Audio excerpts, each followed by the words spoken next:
Hola, les saludo Bexabe Gutiérrez. Inmediatamente nosotros empezamos a dar la vuelta al mundo para conocer lo que es noticia internacional. Así que inmediatamente estos son nuestros titulares. México reitera llamado a la paz ante la ONU. Bardos llama a reforzar el Consejo de Seguridad de la ONU. Mandatario colombiano plantea un cese multilateral al fuego. El Salvador decreta alerta de emergencia y suspende clases por lluvia. En Chile, estudiantes de secundaria protestan por mejor educación. Declaran alerta roja en Honduras por intensas lluvias. Y Japón levanta medidas para ingreso de turistas al país. Hola Richard y Luis Flores, les saludo desde acá, desde Venezuela. Por supuesto, ya preparada para llevarles información internacional a todo nuestro pueblo ecuatoriano, a Latinoamérica y el mundo. Desde acá, un gran abrazo. Inmediatamente vamos a empezar a revisar lo que es noticia y por supuesto nos vamos a ir a lo que está pasando o lo que ha venido pasando en la ONU. Y vamos a iniciar con México, porque México reitera el llamado a la paz ante la ONU. Y es que el secretario de Relaciones Exteriores de México, Marcelo Ebrard, presentó este jueves ante el Consejo de Seguridad de la Organización de las Naciones Unidas la propuesta del presidente de su país, Andrés Manuel López Obrador, donde reitera el llamado a la paz en el mundo a raíz del conflicto en Ucrania. El canciller mexicano se refirió al alto costo de los combustibles de cara al invierno europeo y precisó que la solución del conflicto requiere el uso de la vía diplomática con una expresa voluntad política de las partes y el compromiso de la comunidad internacional.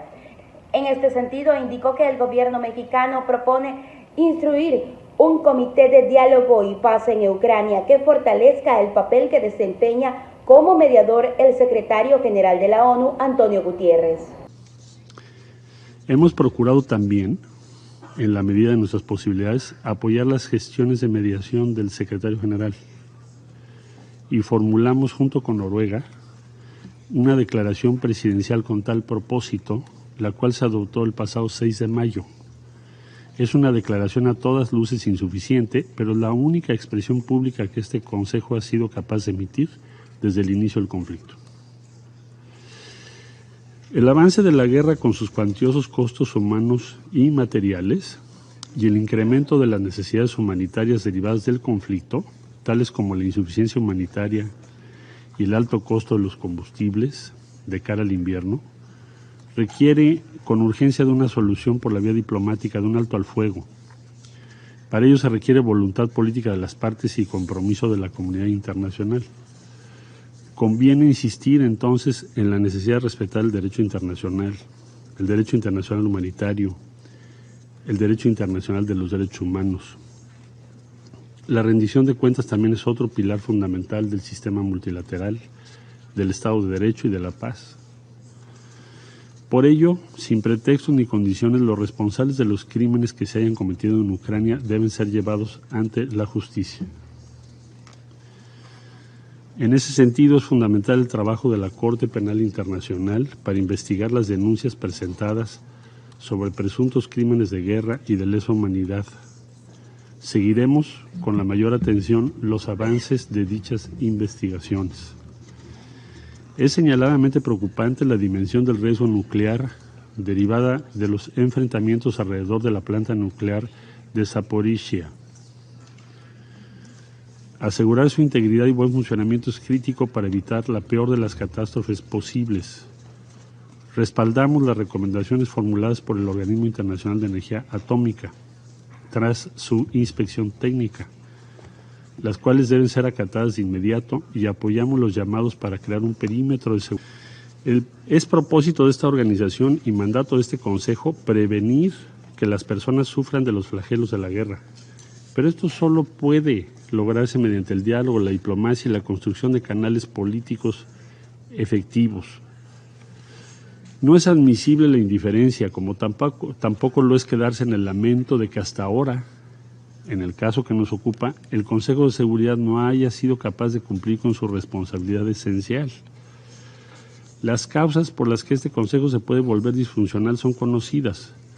Corregirlas depende de nosotros. Los tiempos son propicios para plantear con toda seriedad las reformas estructurales que se requieren para ello. El representante de los gobiernos mexicanos ponderó el valor de las mediaciones del secretario general de la ONU con el presidente de Turquía, a lo que ratificó que es hora de actuar y comprometerse con la paz. Y seguimos en la ONU para comentarles que Bardos llama a la reforma del Consejo de Seguridad de la ONU.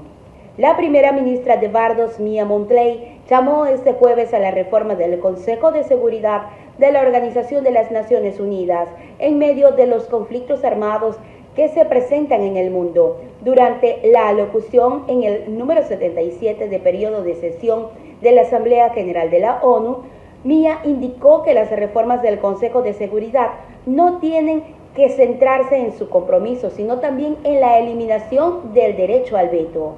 Para Mottley, la institución de la ONU no defiende la paz y la estabilidad global, sino que sigue llevándonos a la guerra. Ante esta situación, la primera ministra de Bardos abogó por defender la justicia, la paz y la prosperidad para resolver los conflictos y diferencias entre las naciones. Mia Mottley se unió a las voces que han condenado el bloqueo unilateral a Cuba por parte de los Estados Unidos e instó a resolver las diferencias ideológicas sin imponer sanciones que impacten en los ciudadanos de los países. Inmediatamente pasamos a Colombia porque el mandatario colombiano plantea un cese multilateral al fuego. El presidente Gustavo Petro afirmó que en cuestión de días se reanudarán las conversaciones con el ELN y las disidencias de la FARC. El presidente colombiano Gustavo Petro anunció este jueves que en los próximos días pondrán a los grupos armados ilegales un cese al fuego multilateral en el marco de la paz total. Desde la ciudad de Nueva York, el jefe de Estado afirmó que la posibilidad de un cese multilateral del fuego sería un inicio del fin de la violencia en Colombia, con todos los grupos que se adhieren a la medida humanitaria. Ya ha existido un contacto oficial de funcionarios del gobierno, los delegados a este tipo de tema, el Alto Comisionado de la Paz, con miembros de disidencias. Es cuestión de días, y en cuestión de días también se va a plantear un tema público, la posibilidad de un cese multilateral del fuego, que sería el inicio del fin de la violencia en Colombia. Significa que las diversas actores, que son múltiples, cesan de disparar. Claro que el ejército va a funcionar llegando precisamente al territorio en donde hoy no llega porque están las organizaciones narcotraficantes controlando el territorio. El gobierno colombiano presentó el jueves una nueva política de seguridad que busca la protección de las comunidades más vulnerables, líderes y defensores de los derechos humanos. Colombia empieza a dar un paso hacia una paz total. Vamos a ver qué se da luego de todas estas conversaciones. Pasamos a El Salvador, donde lamentablemente El Salvador decreta alerta de emergencia y suspende las clases por lluvia. Las autoridades de protección civil decretaron alerta roja de emergencia en 28 de los 262 municipios de El Salvador por las lluvias de las últimas horas, las cuales han dejado al menos 6 fallecidos y se han suspendido las clases en las instituciones públicas y privadas hasta nuevo aviso. El titular del Ministerio de Educación, Juan Carlos Videgain, señaló en una conferencia de prensa que en los restos locales 234 se han activado la alerta naranja, riesgo importante. Por su parte, el Ministerio de Educación informó en sus redes sociales que las clases en todos los niveles educativos a escala nacional en las instituciones públicas y privadas están suspendidas por lluvias. Y es que 7 personas fallecieron este jueves en El Salvador a causa de deslizamientos de tierra generados por las lluvias en las últimas horas, así lo señalaron las autoridades de protección civil. Según el ministro de Gobierno, las lluvias registradas en septiembre han dejado al menos 39 viviendas afectadas, 169 vías terrestres obstruidas y 176 deslizamientos de tierras en diferentes zonas del país y 16 desbordamientos de ríos. Además, desde que comenzó la época del invierno en mayo, al menos 11 personas han muerto por las lluvias, dato que incluye las 7 víctimas de este jueves. Ahora nos trasladamos a Chile, donde se dio una importante protesta, porque estudiantes de secundaria protestan por una mejor educación. Cientos de estudiantes de secundaria se manifestaron este jueves en una jornada de protestas en el centro de Santiago de Chile para exigir mejoras de condiciones generales y más fondos para la educación. Agrupados en la emblemática Plaza Italia, renombrada por parte de la ciudadanía como la Plaza de la Dignidad, tras la ola de protesta de fines del 2019, el grupo de secundario inició la marcha hacia el corazón de la capital, lanzando panfletos y cantando consignas. Los estudiantes exigen condiciones mínimas para estudiar, mejores accesos a Internet, a infraestructura, transporte gratuito, prácticas y herramientas pegadas y aseguradas, un acceso a la universidad, a la educación sexual íntegra y en la derogación de la ley de aula segura. Basta de falsas ilusiones, queremos soluciones.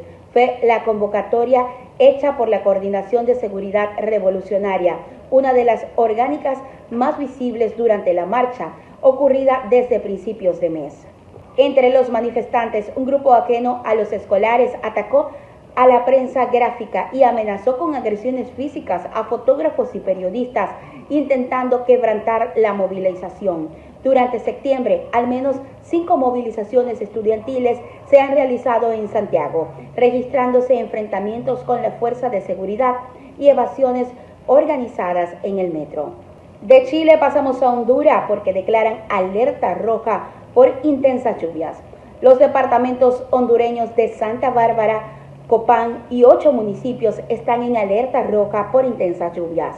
La Comisión Permanente de Contingencia de Honduras declaró el jueves alerta roja para 2 departamentos por lluvias intensas que han provocado al menos 8 muertos y severas inundaciones. De acuerdo con un comunicado, durante 48 horas estará la alerta roja en el departamento de Santa Bárbara y Copán, al occidente del país, y 8 municipios de Cortes, Lloro y Atlántida, mientras que los otros 13 departamentos se regirán por la alerta amarilla en modo de preocupación. Debido al elevado nivel de humedad causado por la vaguada en superficies y saturación del suelo, en el sector de todos los territorios alertados se han reportado daños como deslizamientos, deslaves, derrumbes y hundimientos. El ente de gestión de riesgos también informó sobre la afectación directa a cientos de personas por inundaciones y crecidas de ríos, con evacuaciones obligatorias en la zona con alerta roja y voluntaria en el resto del territorio.